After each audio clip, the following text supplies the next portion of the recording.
Hi, listeners. I'm Audible editor Katie O'Connor, and I'm so excited to be talking today with stage and screen actor and beloved audiobook narrator Richard Armitage.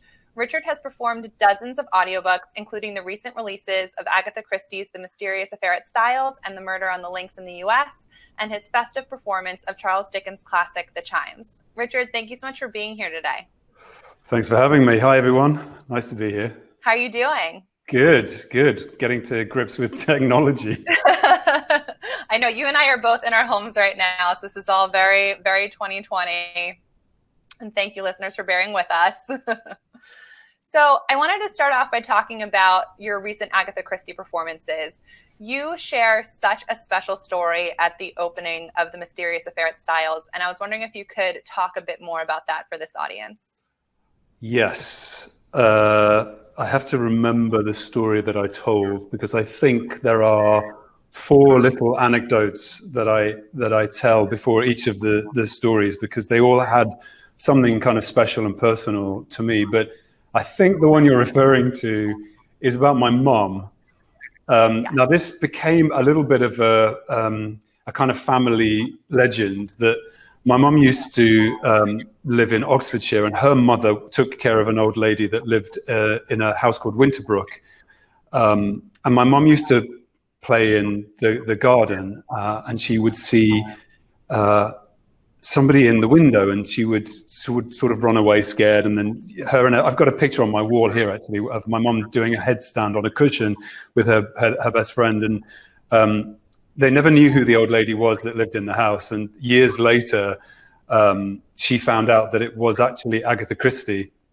But over the years, the story has become embellished in our family, so that it's turned into my mum actually breaking into the house and giving her ideas, giving her story ideas. Inspiration. Yeah, as years go by, we slightly embellish the story. But I just love the idea that this was much later in her life, and I think she was still writing, but just a very quiet, calm, unassuming lady that would have seen these 2 little girls playing in the garden, one of whom was my mum. That's amazing. And as you sort of hat tip to, I'm sure quite the dinner party story as well. Yeah, it is. Yeah, very much. Were you intimidated at all taking on such an iconic character like Hercule Poirot? I think, yeah, of course, you know, David Suchet is my kind of Hercule Poirot, and then now we have Kenneth Branagh, who's doing, you know, great motion picture, like a much bigger, glossier version. So I'm kind of keeping those 2 characters in my head, but at the same time, I've gone through the source material. I've read Agatha Christie, and I just love this character. He's so kind of cheeky and naughty and incredibly intelligent, and so I just thought I'll take a little bit of what I've received over the years from the performances, and then bring a little bit of my own je ne sais quoi to the work. You did a beautiful job. And you know, something that's so particular to Agatha Christie is she really sets up her stories by introducing you to so many characters, or I should say suspects, right off the bat. And you do a wonderful job of giving each of them their own distinct traits. And I was wondering if you had any tricks or tools that you use to help you keep track of those different vocal characterizations as you're performing.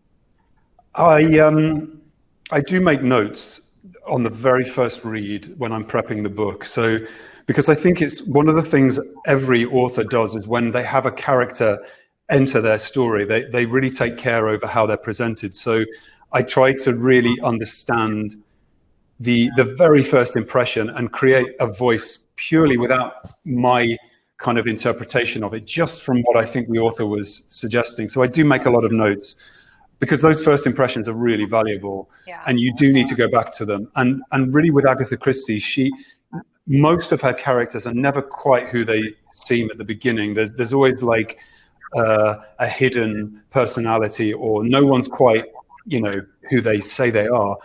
But one of the funny things I had was when I did the Murder on the Links, I sort of sat down to read it, and I thought, oh great, we're sort of in northern France.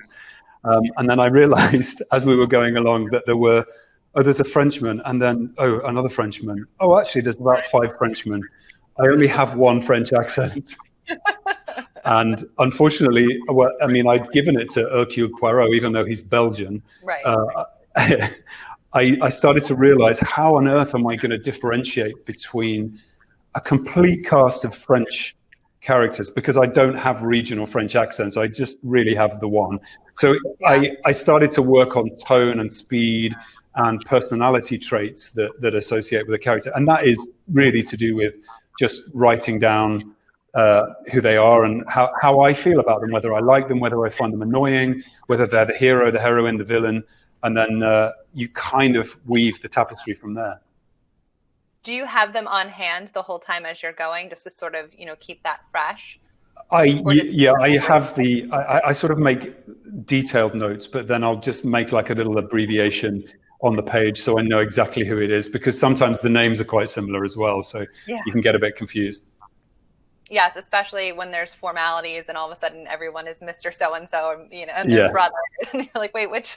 And especially in the period that she's writing, because she's writing about the upper classes and the working classes. And she herself is almost writing stereotypes, and not stereotypes, really. She's writing archetypes, and she's really enjoying them. And it's what we love about Agatha Christie, is that we know the formula. We know that there will be a huge gathering at the end when all of the suspects are in the room, and the lead detective, whether it's Poirot or Marple, will basically pull them apart and reveal who the villain is. It's one of the reasons we love them so much. So I think Agatha Christie likes to blur the field a little bit, so that we mistake people for other people. Yeah, he's clever.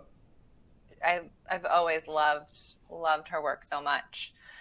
You're, speaking of sort of that blending, you're very much a chameleon as a narrator. And my coworker Trisha, I thought, said it really well. Every genre that you do, it feels like you were made specifically for that genre, whether it be classics or mysteries or romance. Is there one that you gravitate more towards as a performer? It's a really good question, actually. I feel like I'm asked to do quite a lot of crime drama or period drama, which I really enjoy. As a personal reader for my own pleasure, I suppose I'm more drawn to political intrigue and much more contemporary, and science fiction. I really, when I studied my English A-level, which is sort of advanced learning in England, I was given a book of science fiction short stories, and I remember thinking, wow, this is great. This doesn't feel like work at all. But I've yet to sort of record any audio of science fiction. But yeah, it is slightly different to what I'm asked to do professionally and what I read for pleasure. There is a slight difference, yeah. Disconnect there, yeah. And, you say you haven't done science fiction yet. And I also don't think you've done fantasy yet either. And I was curious, given your acting background with The Hobbit, if you had interest in that genre as well, in exploring fantasy. Yeah, one of the very first audiobooks that I ever did was I did 4 Robin Hood books. I was actually working on a TV show of Robin Hood, and they wanted to do audio adaptations based on our series. And so I thought, oh, this is great. I can just do impressions of all of my fellow cast members and sort of slot them into an audiobook. But I didn't really have a sense of what kind of style or tone I was going to do. And so I picked Stephen Fry as a reader that I would and have since upheld as like my ultimate audiobook narrator. And I think he was reading either The Hobbit or Lord of the Rings. I can't remember. But he became the benchmark for me of the kind of storyteller I wanted to be, that sense of familiarity in his voice, the way he welcomes you in, the way it feels like he's speaking to you personally. And, as a fantasy reader, I was obsessed with Lord of the Rings and The Hobbit as a kid. So it was like the perfect marriage for me. So a lot of my inspiration for everything I've done since has come from Stephen. Yeah. But on a personal desire to explore fantasy, there is a series of books that I've had my eye on for a while. I don't know whether, not necessarily as a narrator, but maybe as something that I could develop into a TV show. And it's a series by Garth Nix, the Abhorsen series, and I think the first book is called Sabriel, and it's about a necromancer. And I just think it's brilliant. It's so kind of in my lane. It's very kind of dark. I mean, for a young adult fiction, it's really dark, but at the same time, kind of magical and a bit of a comment on life. So, that does trigger me when I read that with my eyes. I think, this needs to be spoken aloud. That's amazing. I feel like we're going to get some fan forums going now to make that a reality. Yeah, that'd be great, wouldn't it? Another wonderful performance of yours is The Chimes by Charles Dickens. And it's one of Dickens' Christmas stories, although a bit dark at times, but it has a very timely message about compassion. And I was curious what your holiday season is looking like this year. Gosh. Well, actually, it's funny you should bring up The Chimes, because he wrote it quite soon after A Christmas Carol. So it feels like he's developing an idea that he started with A Christmas Carol. And of course, we all love and go to A Christmas Carol at this time of year, because it gives us that sense of humanity that Dickens was talking about. And I do feel like right now in our world there is a sense of it having been a really, really difficult year for a lot of people, and possibly next year is going to be as hard. And that book reminds me of what it takes to be a philanthropist, what it takes to help people that are falling through the net. Really, that's what Dickens was writing about. So for me, on a personal level, my Christmas will be really quite reduced. I've been doing everything I can over the past 2 weeks to just make sure that I'm isolated from people, so I can just go and visit my father without having seen anybody else. So I would say it's a small Christmas. Maybe it would be a Dickensian Christmas. I think I'll be doing, I won't be indulging in kind of gluttony so much. Maybe just, listening to some music, watching a good film. Yeah. Zooming with some friends. It sounds nice, though. And I think, too, to your point about sort of just quarantining yourself so that you can go see your dad, it does help people focus to a certain extent on what matters to them the most at this time of year. And it's being around your father. For others, it might be seeing a certain friend or loved one that they haven't seen in a while, and just doing what they can to make that a reality within our current reality.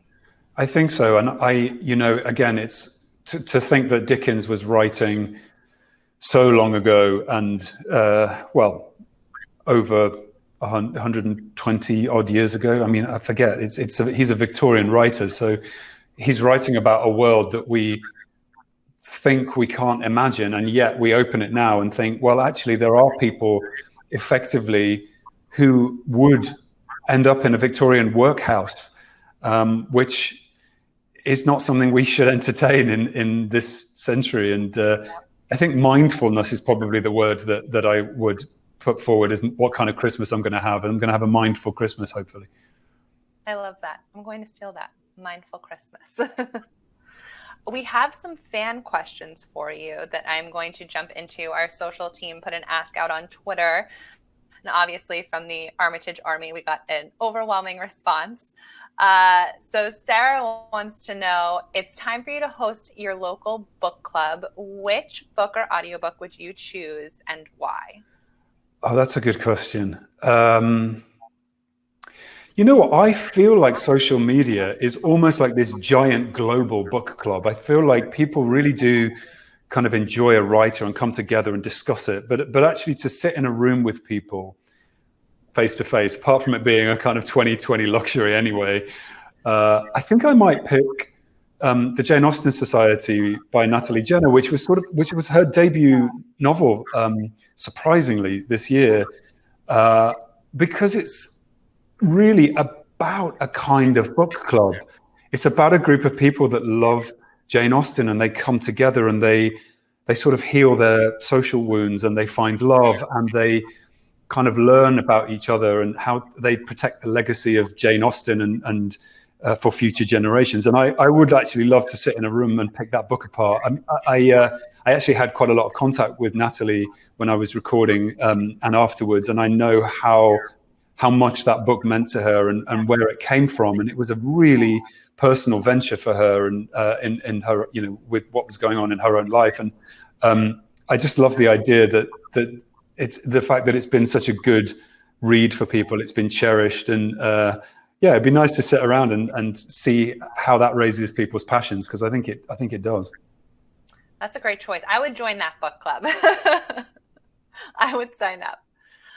The next question is from Dorothea, and she is wondering, one, how you were doing during these pandemic days, but also if you have invented any new habits like baking your own bread or growing your own vegetables, or is it more just doing things that you've always loved to do? I've cut my own hair. Nice. Not very successfully.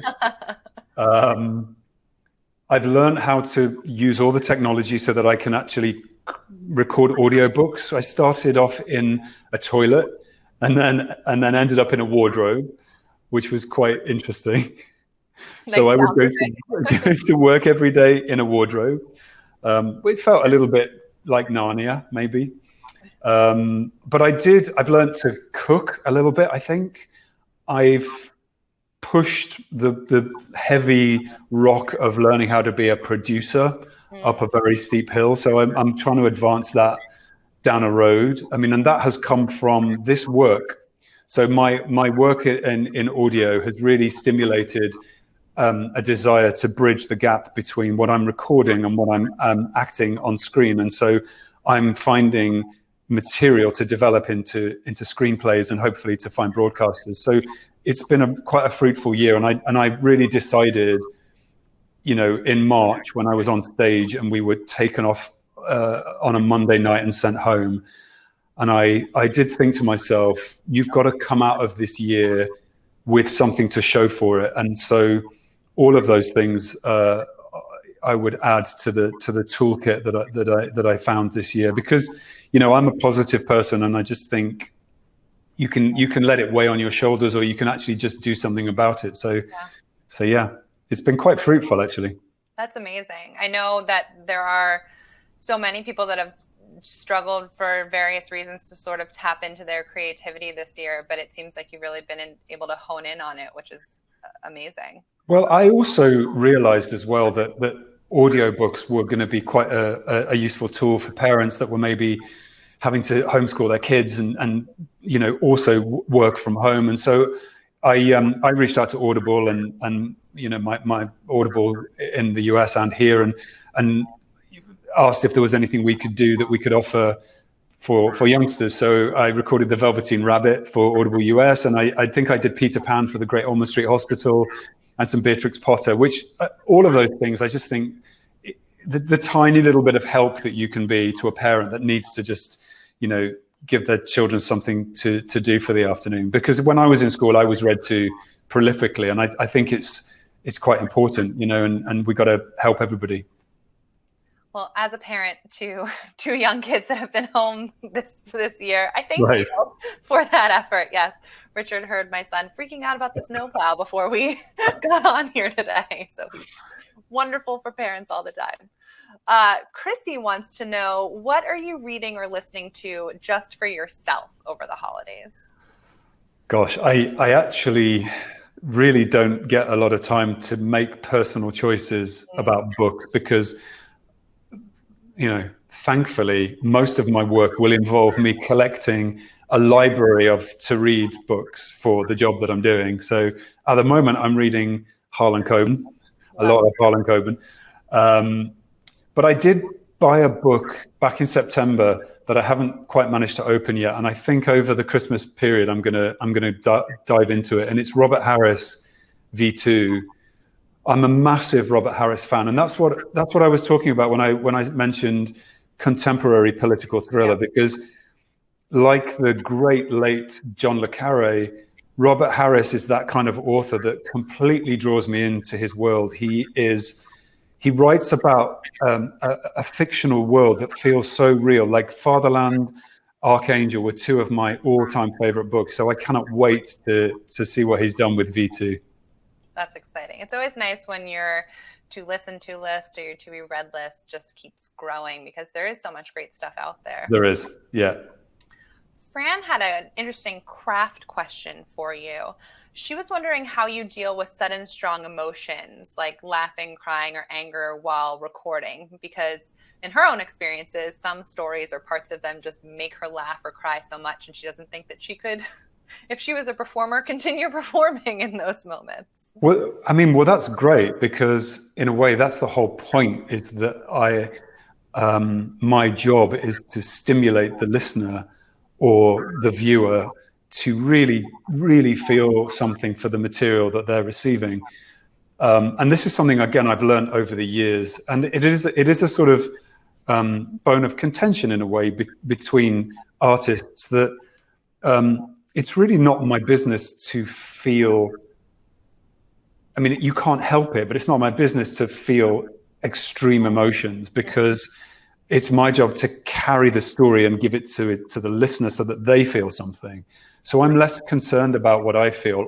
But I have to say, when I was reading The Tattooist of Auschwitz, there were moments in that story that were really hard to speak. And, you know, you push through, and it's incredibly emotional. And then I asked the producer to play it back, and you have to re-record it, because it's too much. It's too much for the listener to hear, but also it can kind of kill something in the listener if the reader is going through some kind of cathartic experience.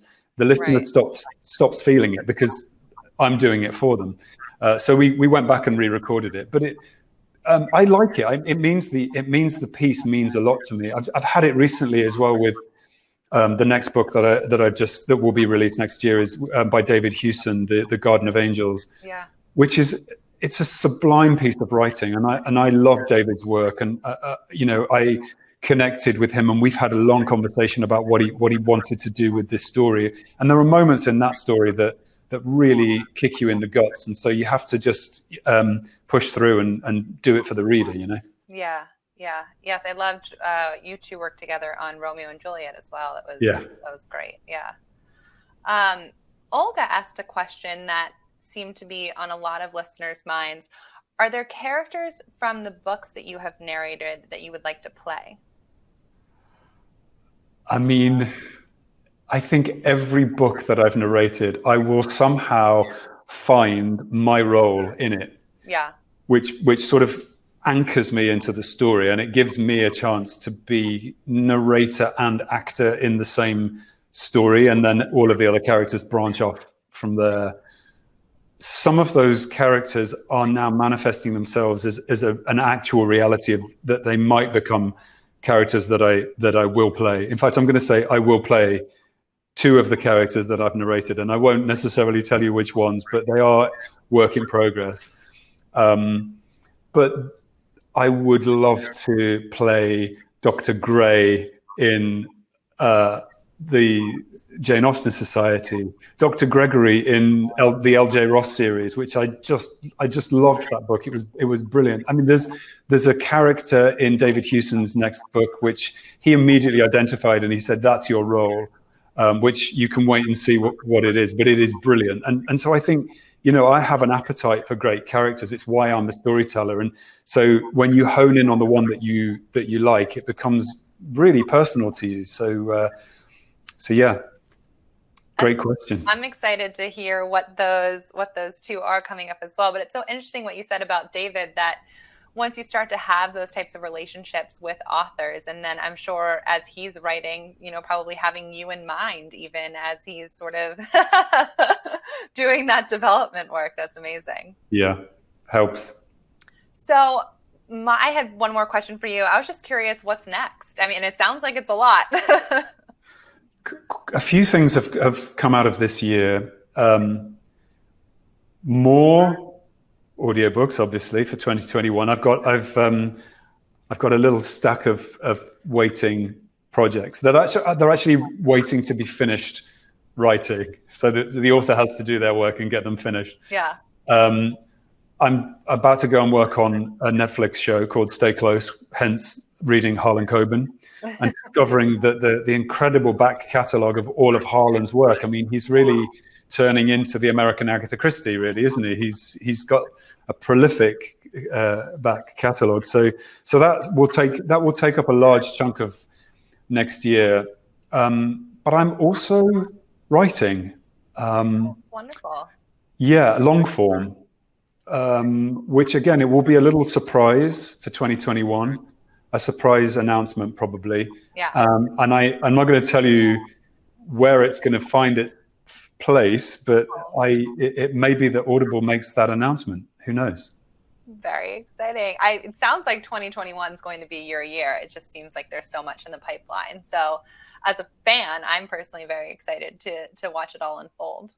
Well, I mean, I feel so lucky, and you know, being able to carry on working and learning how to edit my own audiobooks has been a dream. But I can't wait to actually. One of the things I've missed, and I think we talked about this earlier, is actually getting back in a studio with a producer. Yeah. Because the listeners may not know this, but when we work together and when I go to a studio to record or I go into Audible, you know, it's like a family of friends that know each other. And I always try to work with the same producers, and we all read the book separately. We come together, we have a long discussion about the novel.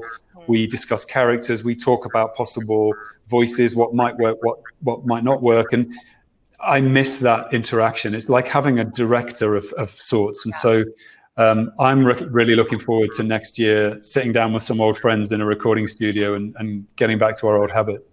Yeah, having no pun intended, but having that sounding board there for you as you're sort of going back and was that okay? Should I redo that take? And yeah, I mean, you can do it on Zoom. It's fine, yeah. But you know, there's nothing better than going on your lunch break and sitting down, you know, with your producer and having lunch and talking through what you're going to do in the afternoon. I really miss that personal connection. Yeah. Well, fingers crossed it returns quickly for all of us. Yeah, it will. Thank you so much for your time today, and I hope you have a wonderful holiday season. Thank you. You too, and it's so nice to see you again. I know. Hopefully next time in person. Yeah, in person. But I'll go to the UK. Okay, yeah, you can come here. And thank you all so much for tuning in. You can listen to Richard's wonderful performances right here on Audible. Thanks for all your questions, and see you soon.